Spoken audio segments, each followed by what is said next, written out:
Semana que acaba, semana que começa. A semana que terminou foi uma semana uma vez mais dominada por Donald Trump, quer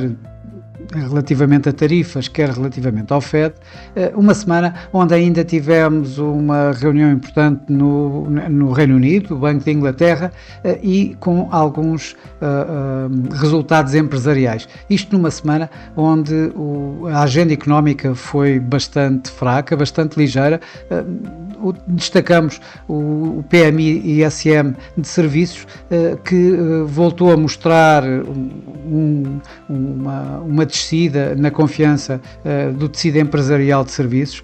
isto ainda por cima mostrando algumas preocupações de estagflação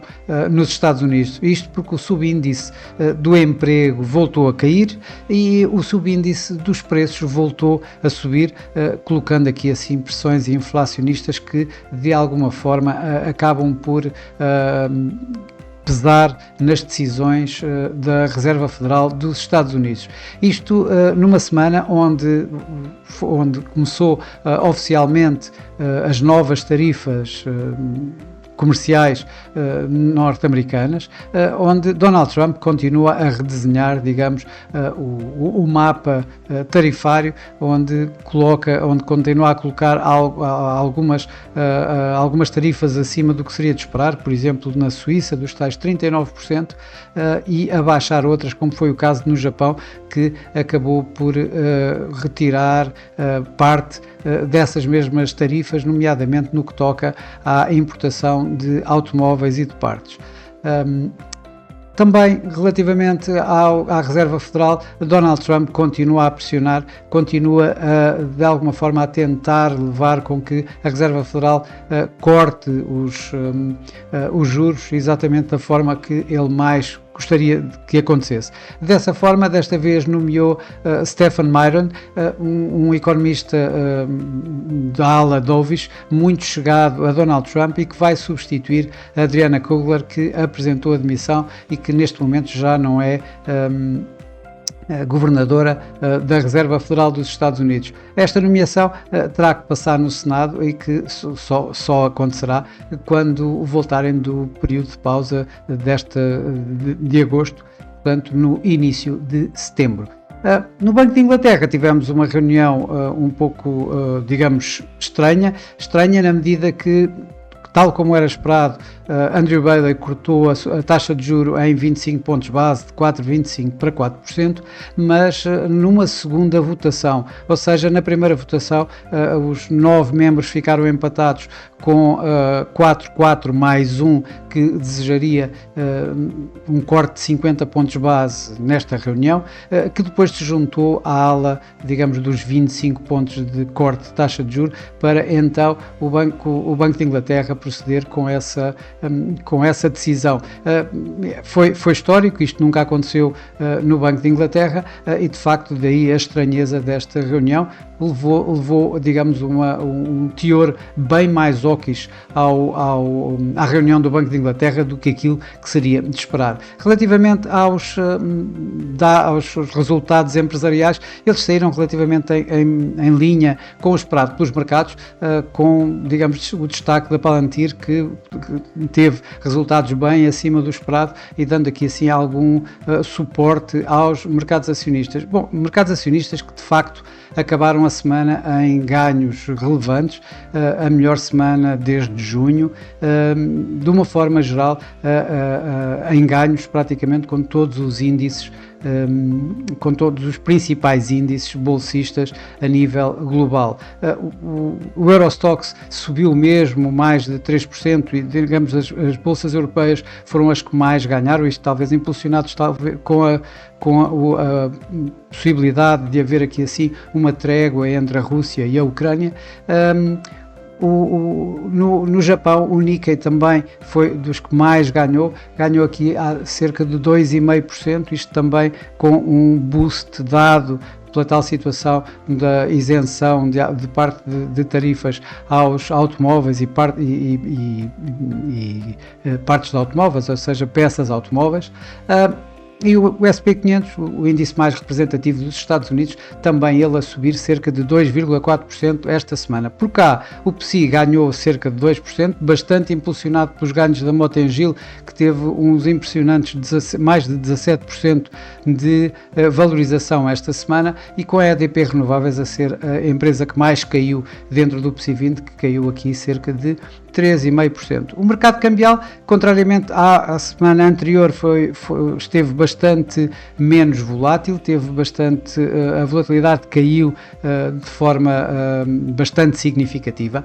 O dólar acabou com isso de voltar a cair um pouco, manteve-se praticamente dentro dos atuais níveis. Ele que começou a semana à volta muito perto dos 99, 98 altos, por assim dizer, acabou a semana muito perto de 98, isto depois de ter vindo mesmo fazer um mínimo abaixo dos 98. Relativamente ao euro e ao ien, também tiveram comportamentos relativamente a consolidar os recentes níveis. O euro com um pequeno ganho, já o iene exatamente da forma contrária, ou seja, com uma pequena perda durante esta semana que passou. Das principais divisas, aqui o destaque vai para a Libra, que esta semana ganhou, apesar do corte de taxas de juros por parte do Banco de Inglaterra, aquele tom mais hawkish acabou por lhes dar um impulso, um ímpeto positivo. O Euro-Libra acabou por cair dos máximos em torno de 87,50 para mínimos neste momento à volta dos 86,50 praticamente, onde terminou a semana. Já o suíço foi exatamente o inverso, ou seja, começou a semana com o euro suíço a negociar à volta dos 93 para acabar por terminar em máximos acima dos 94. Os mercados emergentes, o dólar a perder, a volatilidade a cair, acabou por levar, de uma forma geral, as principais moedas emergentes a ganhar esta semana, tanto o real brasileiro, o rand sul-africano ou o peso mexicano. As commodities, o ouro acabou por ganhar muito também por pressões das taxas, ou seja, expectativas de cortes de taxas de juros acabam por dar aqui assim algum suporte ao próprio ouro, mais algumas notícias confusas relativamente a tarifas sobre o ouro acabaram por terminar a semana também a impulsioná-lo. O ouro acabou esta semana por ganhar cerca de 2,5%, um pouco mais de 2,5%. Já o preço do petróleo continua a cair, isto também com alguma pressão de a possibilidade de haver tréguas entre a Ucrânia e a Rússia, o que poderá de alguma forma abrandar um pouco as sanções sobre a Rússia e de alguma forma colocarem mais peso dentro da oferta internacional do crudo. Continuam do outro lado da procura, continua a haver preocupações relativamente a uma economia norte-americana não tão boa como se estava à espera, como os números anteriores estavam a apontar, e isso acaba por levar a receios, a crescentes receios de uma procura bastante mais contida por parte do maior consumidor de petróleo do mundo. E o Brent acabou por perder aqui cerca de 4,5%, com o WTI também em perdas deste teor. Na semana que vai entrar, ou melhor, nas semanas que vão entrar, na medida em que nós vamos interromper aqui assim, ou eu vou interromper aqui assim esta série de vídeos semanais sobre a semana que acaba e a semana que começa nas próximas 2 semanas. Ora, as próximas 2 semanas seriam semanas relativamente calmas, não fosse de facto Trump continuar, digamos, a agitar as águas, por assim dizer. Esta semana, em termos de destaque, temos os números da inflação dos Estados Unidos. O mercado está à espera que os preços em termos mensais subam 0,2%. Se retirarmos a energia e a alimentação, 0,3%, onde a inflação anual deverá subir de 2,7% para 2,8% e no caso da inflação subjacente de 2,9% para 3%. Isto obviamente vai continuar a colocar alguma pressão na Reserva Federal para manter taxas nos atuais níveis, apesar dos dados do mercado de trabalho terem digamos, apontado para que esse tal mercado de trabalho não estivesse tão sólido como aquilo que Jerome Powell tem vindo a referir e tem vindo a apontar para manter a sua taxa de juros nos Estados Unidos aos atuais níveis. Mas, de facto, esta semana, no final da próxima semana, vamos ter, já pelo menos foi anunciado, um encontro entre Donald Trump e Vladimir Putin no Alasca, isso para, provavelmente, entre outros assuntos, o assunto principal será o fim da guerra, uma trégua, um cessar-fogo entre a Ucrânia e a Rússia. Zelensky não está para já nesta reunião e tem vindo a dizer que uma reunião para decidir sobre a guerra ou sobre a paz na Ucrânia sem a Ucrânia que não faz sentido e que não deverá ter valor. Ora, isso coloca aqui algum peso uma vez mais e neste caso quando estaríamos à procura de incertezas a acabar,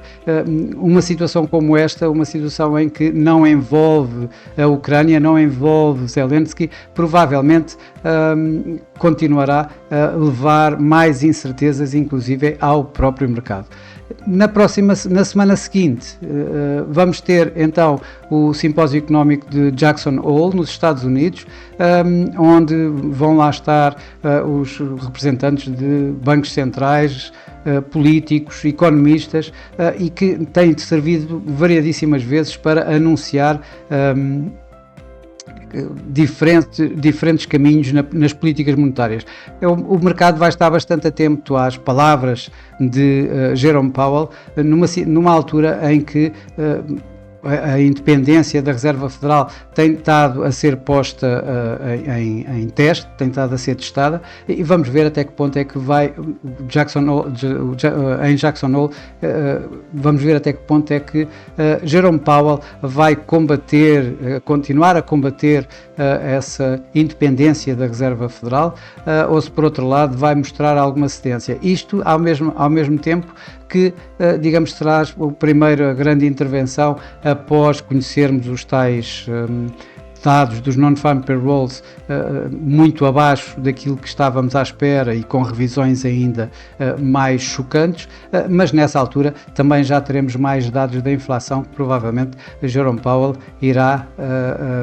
comentar e logo veremos se vamos ter aqui assim já em Jackson Hole alguma direção relativamente ao que se vai passar na reunião de setembro da Reserva Federal. Isto numa semana ainda que vamos ter, ou numas semanas que ainda vamos ter alguns bancos centrais, nomeadamente os bancos centrais na Nova Zelândia e na Austrália e, por outro lado, nos nórdicos, na Noruega e na Suécia. O RBA da Austrália deverá cortar taxas de juros, desta vez, da outra vez na última reunião foi de facto uma surpresa não o ter feito, desta vez deverá fazê-lo, de 3,85 para 3,6, depois dos dados já que se obtiveram depois da última reunião, que apontam para que o RBA possa de facto voltar a cortar a sua taxa de juros. O mesmo acontece com o RBNZ, com o Reserve Bank of New Zealand, que deverá cortar a sua taxa de juros dos 3,25% para 3%. Já nos países nórdicos, tanto o Norges-Bank como o Riksbank deverão manter as suas taxas de juros inalteradas em respectivamente 4,25% e 2%. E para esta semana e para as próximas semanas é tudo. Desejo a todos bons negócios, boas semanas, boas férias para quem for de férias e eu para mim estarei cá de volta no dia 30 de agosto. Até lá!